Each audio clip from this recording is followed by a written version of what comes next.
से ये सारे बुद्ध पुरुष जिस भी मार्ग से गए हों,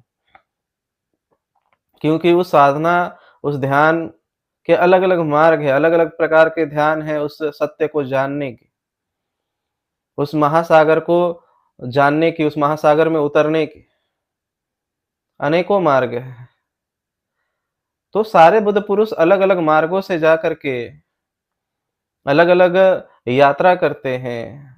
कोई खाड़ी से होके गुज़रता है, कोई ठंडी राज्यों से होके गुज़रता है, कोई गर्म राज्यों से होके गुज़रता है, कोई पठारी क्षेत्रों से होके गुज़रता है, कोई मैदानी क्षेत्रों से होके गुज़रता है।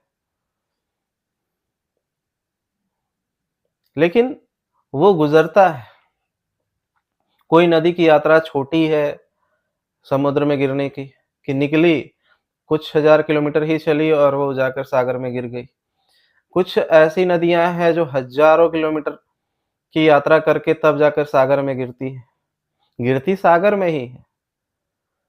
और जैसे ही सागर में गिरती, जैसे ही बुद्ध पुरुष उस महासागर में, उस सत्य के सागर में डुबकी लगाते हैं, उस सत्य को जब जानते हैं, तो वे उसकी व्याख्या करते हैं।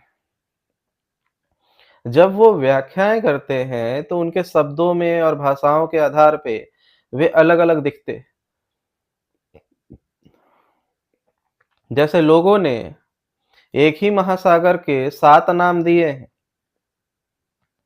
उसी तरीके से हज़ारों बुद्ध पुरुष अभी तक हुए और आगे भी होते रहेंगे।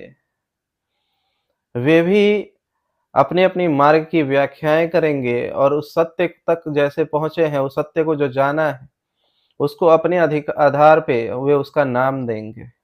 किसी ने उसी का नाम दिया कि ये दुःख मुक्त, ऐसी अवस्था जहाँ से पहुँचने के बाद लोग दुःख से मुक्त हो जाते हैं।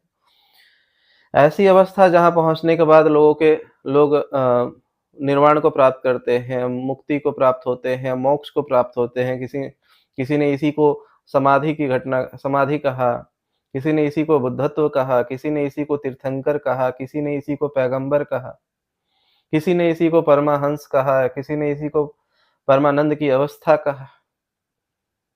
अलग-अलग बुद्ध पुरुषों ने अलग-अलग नाम दिए उस अवस्था का, उस जगह जहाँ वे पहुँचे। जिस तरीके से यहाँ पे एक ही महासागर के 7 नाम दिए गए। तो जब वे पहुँचे और सभी महापुरुष और जो बुद्ध पुरुष हैं, उन्होंने लोगों को, अपने अनुयायियों को बताया कि मैंने ये अपने जीवन में इस नियम का पालन किया, ऐसा-ऐसा जीवन यापन किया जिसकी वजह से हम वहाँ पहुँचे। तो लोग उसी मार्ग पे चलना शुरू कर दिए।